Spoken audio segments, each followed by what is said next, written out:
When Yeshua was tempted by Satan, he did not argue. He did not debate philosophy.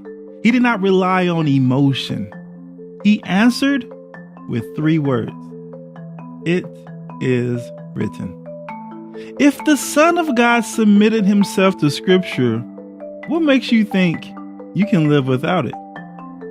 Today, in this lesson, you will receive a clear picture of how Yeshua used Scripture under pressure, an understanding of Scripture as your primary defense against temptation, and a challenge to build a life that reflexively responds with, "It is written." In Matthew chapter 4, verses 1 through 3, it says, Then Yeshua was led up by the Spirit into the wilderness to be tempted by the devil, and after fasting 40 days and 40 nights, he was hungry. And the tempter came to him and said, If you are the Son of God, command these stones to become loaves of bread. Temptation did not come to Yeshua at his strongest moment. It came when he was physically depleted, hungry, vulnerable. The enemy often strikes when you are tired, discouraged, isolated, or pressured. He rarely begins with obvious evil. He begins with shortcuts. Satisfy legitimate hunger in the wrong way. Force a display of power. Gain authority without obedience. Each temptation was an invitation to bypass the Father's will. Temptation is not always about doing something clearly sinful. Often it's about doing something right the wrong way. Speed over submission, relief over obedience, control over trust. If you assume temptation will only come when you feel strong and focused, you are already unprepared. Your weakest seasons are often the enemy's preferred entry point. Matthew 4:4 says, But he answered, It is written, Man shall not live by bread alone, but by every word that comes from the mouth of God. Yeshua is the living word, yet he quoted the Scripture, the written word. That is not incidental. That is instructional. He did not create new revelation. He did not reinterpret the command. He anchored himself in what God had already spoken. Each response he gave came from the Torah, specifically from Deuteronomy. Submission to the Scripture is not weakness. It's alignment with the Father's will. I like to think of it this way. If we were there with him, with our Bibles, he figuratively would have taken our Bibles and said, let me use that. I'm going to go here and give our Bibles back to us. And we're thinking, oh my gosh, the Son of God used my Bible. That's the power of what we have in our hands. If Yeshua refused to bypass Scripture, you cannot justify bypassing it either. Spiritual maturity is not demonstrated by creativity with truth. It is demonstrated by fidelity to what is already written. Do you treat Scripture as a final authority or as an optional guidance?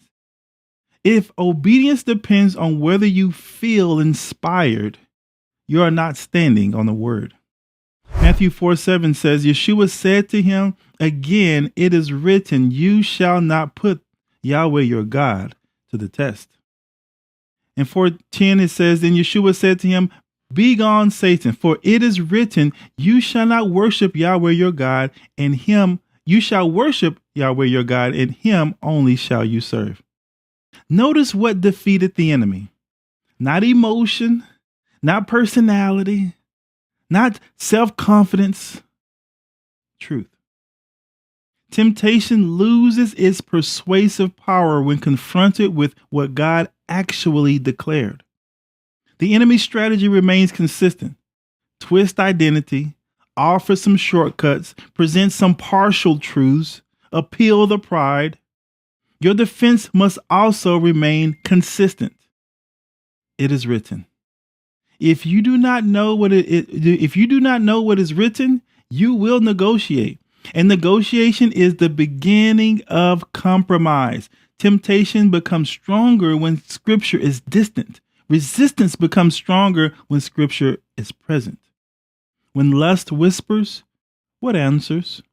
When fear rises, what answers?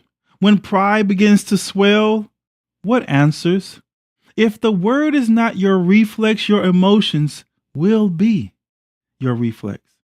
Matthew 4:4 again says, man shall not live by bread alone, but by every word that comes from the mouth of God. This is survival language, spiritually speaking, and physically many times. Just as your body requires daily food, your spirit requires daily truth. Too many believers, too many brothers, too many men fall not because temptation is unusually powerful. They fall but because they are spiritually undernourished. A neglected word produces weakened resistance. I believe it's Job that says, how will I keep my eyes from lust? By holding to his word. You cannot starve spiritually and expect strength under pressure. Occasional exposure to scripture produces a shallow endurance. Consistent immersion produces durable endurance. If scripture is rarely shaping your thinking, do not be surprised when temptation easily reshapes your behavior. Psalms 119:11 says, I have stored up your word in my heart that I might not sin against you. Yeshua did not scroll through a parchment in the wilderness. He recalled scripture. That means it was already stored within him. You cannot recall what you have not stored. Many believers possess general familiarity with scripture. Some themes, some slogans, some inspirational lines or often quoted verses. But under pressure, they cannot respond precisely. Memorization is not legalism. It is preparation. It is the essence of putting ammunition into your weapon before you enter into that battle, into that war. When temptation strikes suddenly, you do not have time to research. You respond from what is already inside of you. If your heart is filled with scripture, scripture will emerge. If your heart is filled with culture, culture will emerge. Some people call it the toothpaste effect, because whatever's in that tube, when life squeezes it, whatever was inside comes out. If the word is absent in the moment of testing, it was likely absent in the days of preparation. So ask yourself, when I face temptation, am I willing and ready to respond biblically instead of emotionally? Are you ready to become an it is written person, an it is written man, responding to trials, to temptations the same way Yeshua did? If your default response is rationalization, silence, or avoidance, you are not prepared. So here's the action step I give you. Choose 3 scriptures that confront specific areas of temptation in your life right now. Set them to memory. Repeat them every day. Speak them when thoughts arise. Not just whisper them, not just say them in your mind, speak them. For Yeshua says, say to the mountain, move, speak. Do not wait until temptation is intense to prepare. Build that reflex now. Looking forward to our next video, but there is a sobering reality. The enemy also knows scripture.